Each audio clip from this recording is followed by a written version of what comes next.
Ok gang, hari ni saya ada nak share connector setup untuk air compressor saya dekat bengkel. Kalau kita pakai connector biasa memang susah Biasanya kena pakai dua tangan untuk masukkan hose tu ke dalam connector tu. Tapi untuk connector yang ni, kita hanya perlu tolak saja dan dia akan masuk. So saya akan tunjuk connector mana saya pakai. Jom saksikan.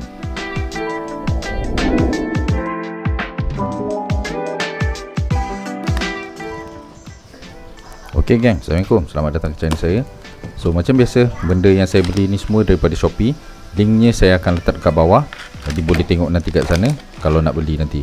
So konektor ni semua adalah saiz 20 tapi yang untuk yang quick automatic coupling ni, dia punya saiz dia adalah 22 jadi kalau kita tengok nanti, dia ada jenis-jenis dia dan saya akan tunjuk semua jenis yang ada.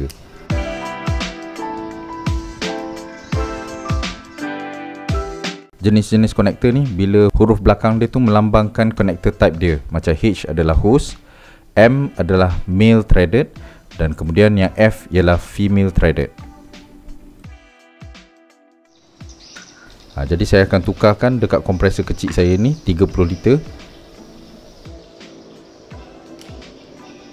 Memang senang bila pakai konektor ni. Kita hanya perlu buka saja yang lama, kemudian kita taruh tape baru. Lepas tu ketatkan je. Memang sesenang tu je.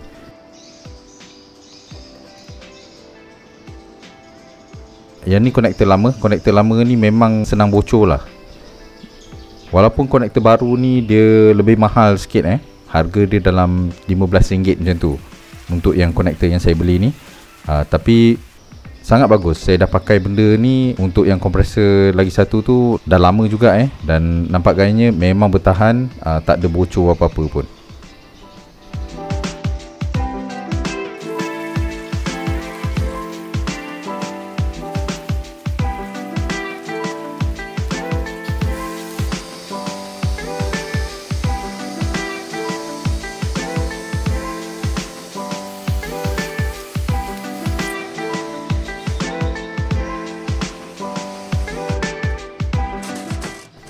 Yang ni pula untuk retractable hose.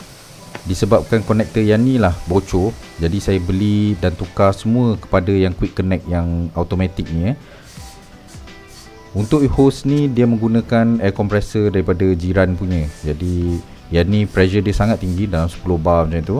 Konektor biasa memang tak dapat tahan untuk handle pressure dia. Jadi saya gunakan yang konektor yang ni untuk lebih senang connect dan disconnect peralatan nanti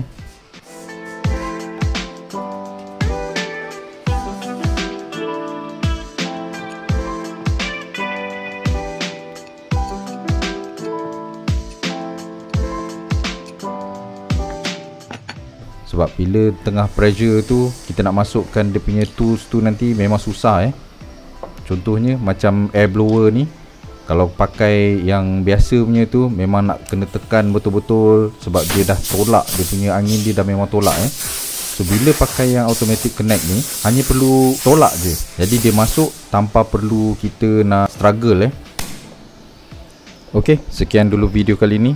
Harap dapat membantu sebersedikit dalam pemilihan barang-barang tools anda So jangan lupa follow FB saya, Hito DIY. Subscribe channel saya di YouTube dan TikTok. Kita jumpa lain kali. Ok, bye.